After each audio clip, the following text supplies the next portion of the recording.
daawo waxyaabaha laga helay gurigii uu nabigu ku noolaa jiray sallallahu alayhi wasallam waxyaabo naga qarsoona oo ay Sacuudigu baahiyeen markii ugu horeysay laakiin haddii aad muslim tahay waxaan ka codsanayaa inaad muuqaalkan like saarto siina share garayso si uu gaaro dhammaan dadka muslimiinta ay wax uga faa'iidaan muuqaalkan waxaan ku ogaanaynaa noloshii nabiga sallallahu alayhi wasallam iyo gurigiisu sida uu ahaa gurigan waxaa deganaa nabiga sallallahu alayhi wasallam iyo xaaskiisii Aisha radhiyallahu anha waana gurigii nabiga sallallahu alayhi wasallam uu dhexdiisa ku geeriyooday gurigan oo ay deganeed Aisha radhiyallahu anha waxa uu dhanka bari uga dhaganaa masjidka nabiga sallallahu alayhi wasallam hal albaab ayaana u dhaxeeyay oo isku xiri jiray gurigan iyo masjidka nabiga sallallahu alayhi wasallam qolkan balac ahaan waxa uu ahaa 6 dhudhun ama 7 dhudhun wax u dhow waa qiyaas ahaan 3 mitir iyo bar darbigiisuna waxa uu ka dhisnaa dhoobo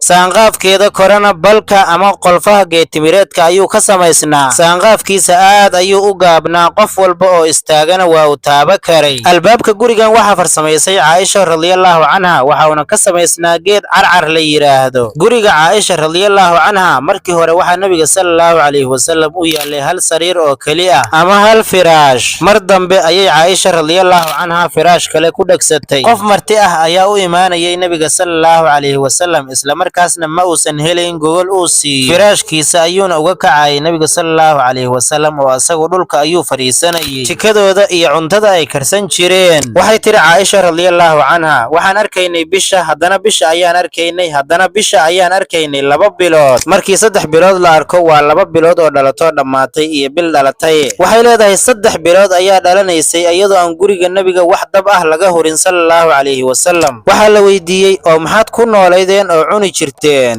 waxayna ku jawaabtay labadii madmadoobayd markii la weydiiyay labada madmadow maxaad ula jeedaa waxay tiri waa timirta iyo biyaha oo kaliya 2 maalin iyo maalin ayaa la dhaafayay asagoo aan helayn xitaa wax timir ah oo uu afka galiyo sallallahu alayhi wasallam sidoo kale waxay tiri ehelka nabigu kama dhargin 2 maalin oo isku xigta muufo Aisha radhiyallahu anha waxay dhahday nabiga sallallahu alayhi wasallam wuxuu geeriyooday asagoo aan gurigiisa laga helayn wax la cuno oo beerka lagu qoysto wax yar oo shaciir ah maahan sidaas ayuu ahaa guriga nabiga sallallahu alayhi wasallam sidaas ayayna noloshiisu ahayd asagoo ah ahadka ugu khayrka badan makhluuqa nabiga sallallahu alayhi wasallam hadii uu rabo jaah iyo darajo uu ilaahayna ka dalba lahaa ilaahay wuu siin lahaa hadii uu dalbado in buuraha Makka iyo Madiina dahab loogu bedelana ilaahay waa uu siin lahaa laakiin nabi Muhammad sallallahu alayhi wasallam maba uusan milicsan quruxda adduunyadan guriyihiisana waxa lagu aasaasay tawxiid iyo iimaan iyo daacada ilaahay subhanahu wa ta'ala nicmada islaamnimada ayaana nicmo walba uga fiicnayd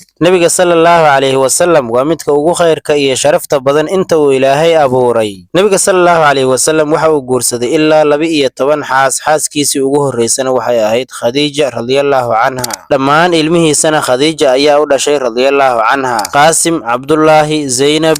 وفاطمة الزهراء والرقية وأم كلثوم sidoo kale waxa jiray wiil kale oo lagu magacaabi jiray Ibrahim waxaana u dhashay Maariyatul Qibdiyya radhiyallahu anha ugu yaraan 5 qof asxaabtada kamid ah u shargaray muuqaalka